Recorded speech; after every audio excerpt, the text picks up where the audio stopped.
Okay, so picture this, a treasure hunt, but the map is the entire internet. The clues are just scattered everywhere, on websites, in videos, and the treasure, it's a real-life vault with a prize inside that could literally change your life. And we're not talking about just a big prize. This was life-altering money. A cool $1 million, just sitting there, waiting for the one person smart enough, or maybe just dedicated enough, to crack this insane online puzzle.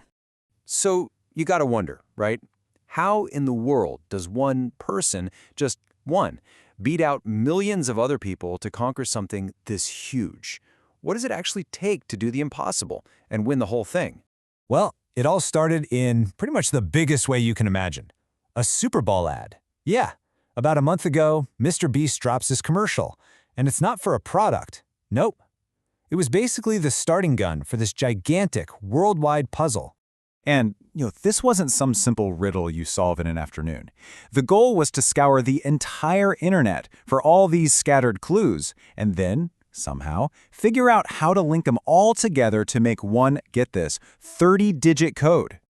Now, this wasn't some small thing for a few hardcore fans. No way. The number of people who actually jumped in and tried to solve this thing, it's just staggering. It really is. 70 million. Let that sink in. That's not a typo. 70 million people all over the globe trying to solve these puzzles and crack the code. I mean, that's a number that's kind of hard to even wrap your head around. So just think about the odds here. 70 million people are trying to do this, and only one person actually does it. It's like finding a needle in a haystack, if the haystack was, the size of a continent. So who is this one person? Right, his name is Colin. And after he somehow managed to submit the right code, he gets flown out for the final, super nerve-wracking part, opening the actual vault in person. And when they asked him how much time he put into this whole thing, his answer just shows you the level of dedication we're talking about. It wasn't just a few hours here and there. He said, and I quote, hundreds and hundreds of hours.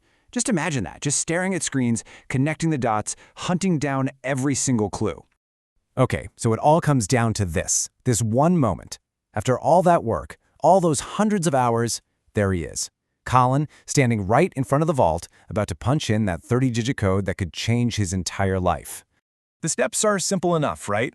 But can you imagine the pressure? He walks up to the vault, he starts turning that dial, and every single click is bringing him one step closer to that $1 million. You can just feel the tension in the room. I mean, even Mr. Beast, who's watching him, points out the stress. He just says, your hand is shaking. And that's when you know this is not just a game anymore. This is as real as it gets.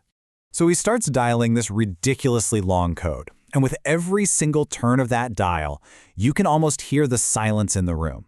The weight of every single one of those 30 digits, it's just huge. And then, right in the middle of all this pressure, you get this perfectly human moment. This totally relatable reaction. He just whispers, "Oh gosh." That's it. That's the sound of someone realizing that everything, all that work, it all comes down to these last few seconds. And then, two words pop up on the screen. Access granted.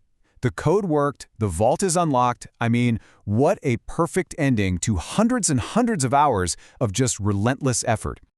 So Colin wasn't just a winner. He was the only person on the entire planet to solve this thing and open the vault. That's a one-of-a-kind achievement right there. And after that massive door swings open and he sees the $1 million, his reaction really says it all. This wasn't just some fun internet puzzle for him. He actually said it was the hardest thing I've ever done. Okay, so let's zoom out for a second. What does something like this really mean? When you put all the pieces together, it's not really just a contest anymore, is it? It kind of starts to look like a blueprint for a whole new kind of entertainment.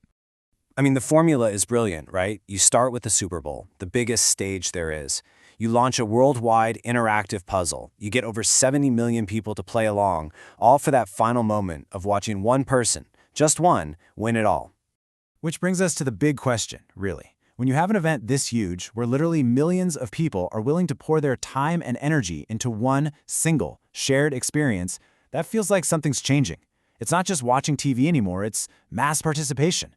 So what does this new type of spectacle really tell us about the future of how we're going to play, compete, and even connect with each other?